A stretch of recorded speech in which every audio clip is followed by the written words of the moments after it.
अस्सलाम वालेकुम बच्चों, क्या हाल है। उम्मीद है आप लोग सब खैरियत से होंगे। आज हम क्लास 9th जो आपकी न्यू बुक आ चुकी हैं उसका टॉपिक 1.2 जो है relation of biology with other sciences के जो बायोलॉजी है इसका रिलेशन हमने पढ़ना है। जो अदर साइंसेस हैं उनके साथ इसका क्या रिलेशन है। बायोलॉजी एक फील्ड है, इस फील्ड का दूसरी फील्ड के साथ ताल्लुक़ जो है वो हमने देखना है। बायोलॉजी को आप एक दरख्त मान सकते हैं और उसके जो तने हैं वो आप अदर साइंसेस कह सकते हैं उसको। फ़र्ज़ करें कि बायोलॉजी हमारे पास एक दरख्त है और जो उसका एक तना है, एक शाख है, ब्रांच, उसका नाम है फ़िज़िक्स, तो ये बन जाएगा बायोफिज़िक्स। बायो का फ़िज़िक्स के साथ रिलेशन। बायोलॉजी एक दरख्त है और उसकी दूसरी जो शाख है उसका नाम है केमिस्ट्री, तो ये बन जाएगा बायोकेमिस्ट्री।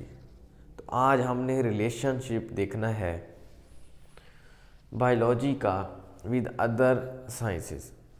ठीक है, नंबर 1 पे है बायोकेमिस्ट्री। बायो का मतलब होता है लिविंग ऑर्गेनिज्म। लिविंग ऑर्गेनिज्म के अंदर हमने क्या देखनी है, केमिस्ट्री। तो बायोलॉजी और केमिस्ट्री को जब मिलाएंगे तो क्या बन जाएगा, biochemistry. Biochemistry the study of structure and reaction of different chemical substances present in living system. अब बायोकेमिस्ट्री क्या है। बायोकेमिस्ट्री के अंदर हम मुताला करते हैं मुख्तलिफ केमिकल सब्सटेंसेस का, उनकी साख्त और उनके रिएक्शन का, जो कहाँ मौजूद होते हैं, present in living system. Living system के अंदर मुख्तलिफ केमिकल सब्सटेंस की साख्त और उनके रिएक्शन का मुताला, इसको कहते हैं बायोकेमिस्ट्री। देखें, लिविंग ऑर्गेनिज्म है, जैसे हम लिविंग ऑर्गेनिज्म हैं, हमारे अंदर केमिकल सब्सटेंस हैं। हम कहते हैं जी जो हमारे अंदर केमिकल एलिमेंट्स हैं वो कौन से हैं जी, हाइड्रोजन, कार्बन, नाइट्रोजन। जब ये आपस में कीमियाई तामुल करते हैं, जब इनका केमिकल रिएक्शंस होता है तो केमिकल सब्सटेंसेस बनते हैं, लिपिड, प्रोटीन, ग्लूकोज वगैरह। अब ये सारा केमिकल रिएक्शन जो है ये क्या चीज़ है, केमिस्ट्री। लेकिन ये हो कहाँ रहा है, ये हो रहा है लिविंग ऑर्गेनिज्म हमारी बॉडी में। तो इस वजह से हम कहते हैं कि बायो का रिलेशन है केमिस्ट्री के साथ। इसकी एग्जांपल जो दी हुई है आपकी बुक में वो है the study of chemical reaction of photosynthesis and respiration. Photosynthesis और रेस्पिरेशन का केमिकल रिएक्शन का मुताला। अब देखें ये फोटोसिंथेसिस क्या है।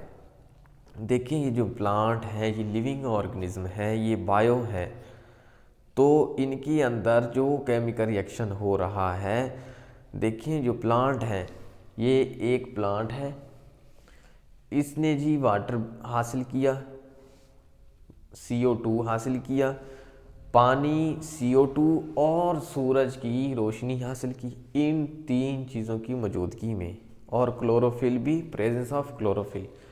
तो जब ये 3 चीज़ें मिली, ठीक है, ये प्लांट को मिली, तो प्रोडक्ट क्या मिला आपको, ठीक है, तो प्रोडक्ट मिला, प्लांट ने प्रोडक्ट दिया O2 एंड ग्लूकोज। तो देखें, सूरज की रोशनी, CO2, H2O। अब ये देखें ये सारा कुछ क्या है, ये एक केमिकल रिएक्शन हो रहा है कि इन चीज़ों के मिलने से ये चीज़ बन रही है। ठीक है, ये रिएक्टेंट हैं, ये प्रोडक्ट हैं। तो हम क्या, ये रिएक्टेंट, प्रोडक्ट, ये किस में पढ़ते हैं, केमिस्ट्री में। लेकिन ये सारा रिएक्शन हो कहाँ रहा है, लिविंग ऑर्गेनिज्म में। तो हम इसी वजह से कहते हैं बायोकेमिस्ट्री के लिविंग ऑर्गेनिज्म का रिलेशन है केमिस्ट्री के साथ। नंबर 2 पे थी कि रेस्पिरेशन, सांस लेने का अमल। देखिए ऑक्सीजन जो है हम लोग इनहेल करते हैं और कार्बन डाइऑक्साइड CO2 एक्सहेल करते हैं। तो गैसेस का जो आप एक्सचेंज करते हैं, तबादला करते हैं, ठीक है, ये भी गैसेस का एक्सचेंज, गैसेस का तबादला। आपने ऑक्सीजन ली, CO2 को एक्सहेल किया, ये क्या चीज़ है? ये सारी केमिस्ट्री है, लेकिन हो किस में रहा है? लिविंग ऑर्गेनिज्म में। अब रेस्पिरेशन देखें, जब हम ये जो ग्लूकोज है, जब हम खाना खाएंगे तो ये जो ग्लूकोज है O2 की मौजूदगी में ये ब्रेक डाउन होगा। तो ब्रेक डाउन होने के बाद ये 3 चीज़ें मिलेंगी। CO2 जो हम एक्सहेल कर देते हैं, H2O पानी जो हमारी जो बॉडी है ज़रूरत के मुताबिक इस्तेमाल कर लेती है, एनर्जी मिलती है। ये सारा कुछ क्या है? ये केमिकल रिएक्शन है, लेकिन किस में हो रहा है? लिविंग ऑर्गेनिज्म की बॉडी में। ठीक है, तो रेस्पिरेशन, फोटोसिंथेसिस इसकी बेहतरीन एग्जाम्पल है। अब देखते हैं बायोफिजिक्स। बायो का फिजिक्स के साथ क्या रिलेशन है वो देखना है। It deals with the study of the principles का मतलब असूल ऑफ फिजिक्स विच अप्लाई, जो लागू होते हैं टू बायोलॉजिकल प्रोसेस। बायोफिजिक्स में हम बायोलॉजिकल प्रोसेस पे फिजिक्स के असूल जो लागू होते हैं उनका मुताला करते हैं। ठीक है, it deals with the study of the principle of physics, physics के असूलों का मुताला करते हैं, विच अप्लाई जो लागू होते हैं to biological process. Biological process कौन से हो गए? लिविंग ऑर्गेनिज्म के जो प्रोसेस हैं, बायोलॉजिकल प्रोसेस एग्जाम्पल से समझते हैं। इन बायोफिजिक्स में we study the rules of lever and motion. ये जो लीवर है ये क्या चीज़ है? एक मशीन है, एक ऐसी मशीन जिसके ज़रिए से लोड को आप आसानी से उठा सकते हैं, ठीक है, कम फोर्स लगा के। एंड मोशन, हरकत, for understanding the function of muscles, bones and joints. देखिए पहले ट्रांसलेशन समझें फिर हम इसको समझते हैं। बायोफिजिक्स में हम लोग मसल्स पट्टे, बोन्स हड्डियाँ, एंड जॉइंट्स और जोड़ों के काम को समझने के लिए हरकत और लीवर के कवानीन का मुताला करते हैं। देखें, मसल्स, बोन्स और जॉइंट्स के काम को समझने के लिए हम लीवर और मोशन के कवानीन का मुताला करते हैं बायोफिजिक्स में। अब बेहतरीन एग्जांपल है, देखें ये हमारा है ये है हमारा बाजू। अब बाजू, ये जो फ्रंट के जो मसल्स हैं इनको कहते हैं बाइसेप मसल। अब बाइसेप मसल्स जो हैं, और ये क्या चीज़ है? ये एल्बो। अब ये एल्बो किस तरह काम करती है? एल्बो ऐसे वर्क करेगी जैसे लीवर के अंदर फल्क्रम काम करता है। अब ये फल्क्रम क्या होता है? ये सपोर्ट प्रोवाइड करता है लीवर को, ठीक है। अब ये जो एल्बो है ये फल्क्रम की तरह काम करेगा ताकि हमारा बाजू आसानी से बेंड हो सके। बाइसेप जब कंट्रैक्ट होंगे तो क्या लगाएंगे? ये कंट्रैक्ट होंगे तो फोर्स लगाएंगे। और यहाँ पे अगर हमने यहाँ पे लोड रखा हुआ है, यहाँ पे कोई लोड है और हम मसल्स को, बाइसेप को कंट्रैक्ट करेंगे तो ये लोड कहाँ ऊपर उठाया जा सकता है। अब देखिए हमने फोर्स लगाई और इसने काम किया फल्क्रम जैसा और लोड ऊपर उठ गया। ये सारी बातें क्या है? ये फिज़िक्स के ही तो कवानीन है। देखें यहाँ पे, देखें आपको एक लीवर नज़र आ रहा होगा, ये एक आदमी है, ये क्या है? फल्क्रम, जो इस लीवर को सपोर्ट प्रोवाइड करता है। यहाँ पे रखा हुआ है लोड, जैसे ही यहाँ पे ये फोर्स लगाएगा तो ये लोड को ऊपर आसानी से उठाया जा सकता है। आप ये देखें, इसमें फिज़िक्स में ये जो काम हो रहा है, फोर्स लगाना, लोड को ऊपर उठाना, ये देखें लिविंग ऑर्गेनिज्म में भी तो यही सारी बातें यही हैं। तो कहते हैं कि बायोलॉजिकल प्रोसेस पे भी फिज़िक्स के कवानीन लागू होते हैं। एक और एग्जांपल से समझते हैं। हम कहते हैं कि जब हम ज़मीन पर हम लोग दौड़ते हैं तो जैसे ही हम ज़मीन पर पाँव मारते हैं तो ज़मीन वापस जो है हमें धक्का देती है। तो ये जो हमारी हरकत है, ये भी क्या है, ये न्यूटन के तीसरे कानून के मुताबिक है कि हर एक्शन का रिएक्शन होता है। अब हम देखते हैं कंप्यूटेशनल बायोलॉजी।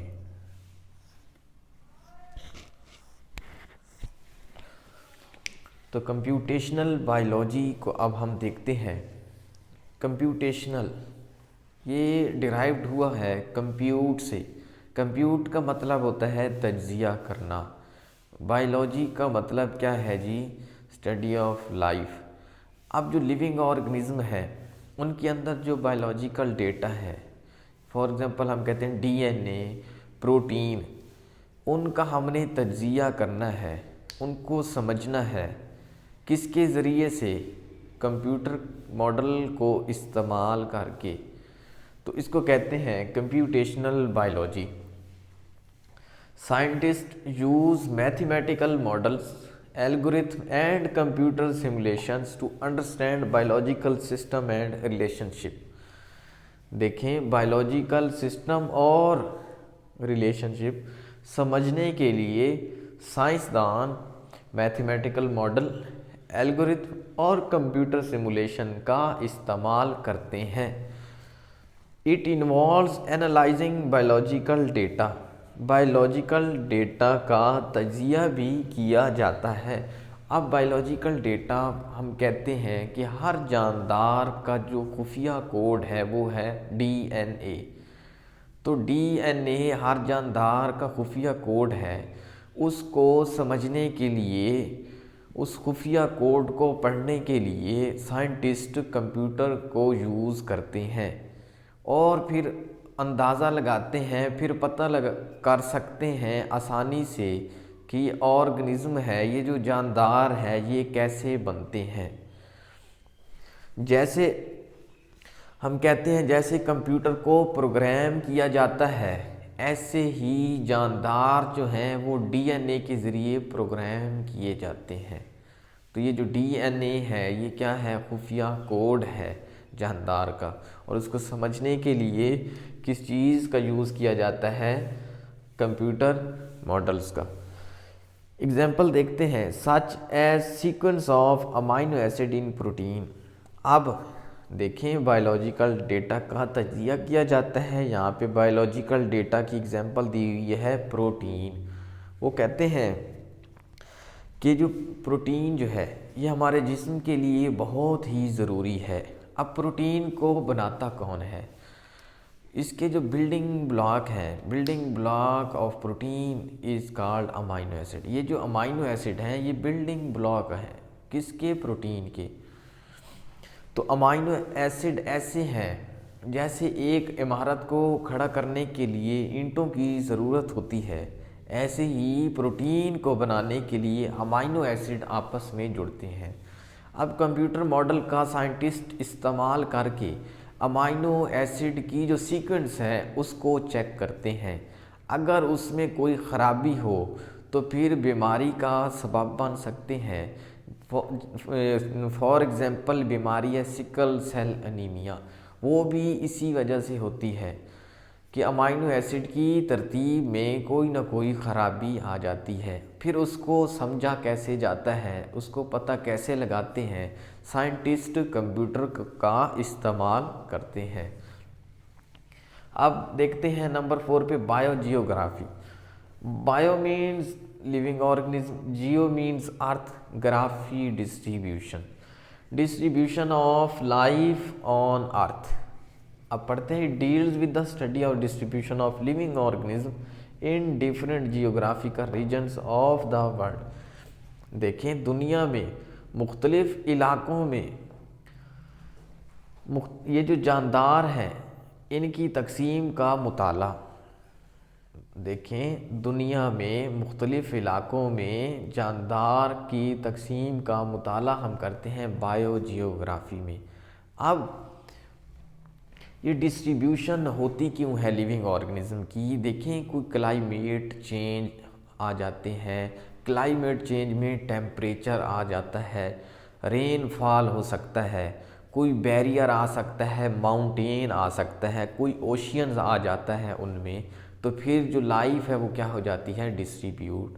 तो देखिए यहाँ पे हम पढ़ते हैं the influence of climate change, मौसमियाती तब्दीलियों का असर on the distribution of organism, organism की तकसीम, is also study in biogeography, वो भी बायोजियोग्राफी में हम पढ़ते हैं। देखें, ऑर्गेनिज्म की तकसीम मौसमियाती तब्दीली की वजह से जो होती है, मौसमियाती तब्दीली का जो असर आता है किन पे? ऑर्गेनिज्म की तकसीम पे, वो भी हम बायोजियोग्राफी में पढ़ते हैं।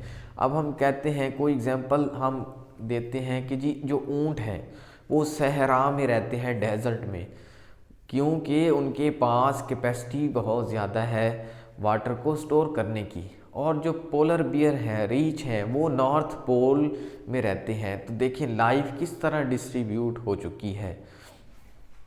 अब हम इसको एग्जाम्पल से समझते हैं। फॉर एग्जाम्पल हम कहते हैं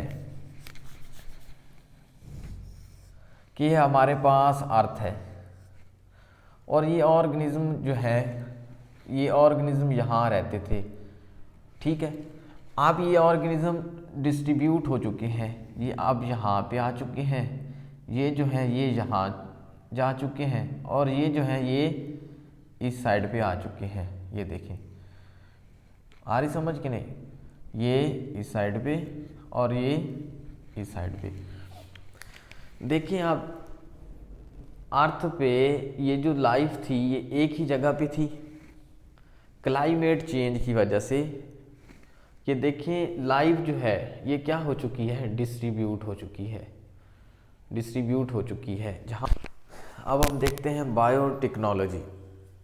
biotechnology deals with the use of living organism, living organism का इस्तेमाल किया जाता है और देयर कंपोनेंट्स या उनके अज्जा का टू डेवलप बनाने के लिए बेनिफिशियल प्रोडक्ट, मुफीद मसनूआत और प्रोसेस या अमल के लिए फॉर वेरियस फील्ड, मुख्तलिफ शोबों के लिए, इंक्लूडिंग जिसमें हेल्थ केयर, सेहत, एग्रीकल्चर, ज़राअत एंड इन्वायरमेंटल मैनेजमेंट और माहौलियाती इंतज़ामात शामिल हैं।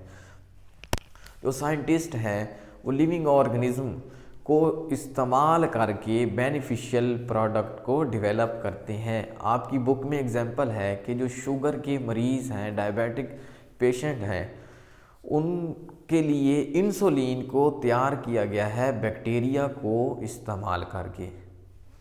तो और नेक्स्ट है इन्वायरमेंटल मैनेजमेंट। देखिए जहाँ पे ज़मीन पर किसी जगह बहुत हैवी मेटल्स प्रेजेंट हों तो वहाँ पे ऐसे बैक्टीरिया और माइक्रो ऑर्गेनिज्म को इस्तेमाल किया जाता है कि जो वो उन हैवी मेटल्स को एब्जॉर्ब कर लें और माहौल को बेहतर बनाया जा सके। तो एग्जांपल आपकी बुक में है बायोटेक्नोलॉजिस्ट, जो लिविंग ऑर्गेनिज्म को यूज़ करके बेनिफिशियल प्रोडक्ट डेवलप करते हैं, उनको कहते हैं बायोटेक्नोलॉजिस्ट। यूज़ बैक्टीरिया, बैक्टीरिया का इस्तेमाल करते हैं for the production of insulin, insulin की प्रोडक्शन में, टू ट्रीट डायबिटिक पेशेंट्स, जो कि किसके इलाज में इंसुलिन जो है वो किसके इलाज में इस्तेमाल होती है? जो शुगर के मरीज़ होते हैं। देखें बायोटेक्नोलॉजिस्ट ने बैक्टीरिया को इस्तेमाल करके इंसुलिन तैयार की जो शुगर के मरीज़ों के लिए इस इलाज में इस्तेमाल होती है। अब देखते हैं बायो इकोनॉमिक्स कि बायो का इकोनॉमिक्स के साथ क्या रिलेशन है। Bio living organism, living organism का मुआशियात के साथ क्या ताल्लुक़ है? It deals with the study of organism from economical point of view. Organism का, जानदार का मुआशी नुक्ते नज़र से मुताला करना है। मुआशी नुक्ते नज़र से देखें, कोई भी किसान है अगर वो फसल लगा रहा है तो वो पहले देखेगा कि कितना जो है मेरा ख़र्चा होगा, कितनी कॉस्ट होगी और उसके बाद कितना प्रॉफिट होगा। तो इसको कहते हैं इकोनॉमिकल पॉइंट ऑफ व्यू। हमने ऑर्गेनिज्म के साथ देखना है मुआशी नुक्ते नज़र कि कोई भी किसान है ठीक है, वो हमेशा पहले ये देखेगा कि मुझे कितना खर्चा होगा, कितना मुनाफा होगा। इस यहाँ पे एडवांटेज है कि इन बायो इकोनॉमिक्स में जो साइंटिस्ट होते हैं वो कैलकुलेट करते हैं cost and profit of biological product. कोई भी बायोलॉजिकल प्रोडक्ट है, जैसे कोई नई फसल लगाई गई है, तो उसमें जो साइंटिस्ट हैं वो कैलकुलेट करते हैं कि कितना कॉस्ट होगा, कितना उसके बाद प्रॉफिट आएगा। और एग्जांपल यहाँ पे आपकी बुक में है, production of new variety of crops. जैसे नई फसल की पैदावार है, अब नई फसल की पैदावार मिसाल के तौर पे कोई नई बीज वाली आप फसल उगा रहे हैं जो किसान हैं, तो सबसे पहले देखेंगे कि कितना कॉस्ट होगा, कितना ख़र्चा होगा, उसके बाद फिर कितनी जो है उसके बाद मुनाफा हो सकता है। फिर वो देखेंगे कि जी पानी का कितना ख़र्चा होगा, खादों का कितना ख़र्चा होगा, ये सारा क्या चीज़ है, मुआशियात। तो देखिए बायो का, लिविंग ऑर्गेनिज्म का ताल्लुक़ किसके साथ है, मुआशी नुक्ते नज़र से। तो जो कुछ किसान होते हैं, जो बड़े किसान होते हैं, उन्होंने अपने साथ इकोनॉमिस्ट रखे होते हैं कि जो उनको हिसाब लगा के दें, कैलकुलेट करके दें कि इतना अगर आप खर्चा करेंगे तो आपको इतना प्रॉफिट आ सकता है। तो उम्मीद है आप लोगों को समझ आ गई होगी। अब इंशाल्लाह हम नेक्स्ट 1.3 टॉपिक को स्टार्ट करेंगे। अगर किसी बात की समझ ना आए तो आपने कमेंट में ज़रूर आपने पूछना है। ओके, अल्लाह हाफिज़।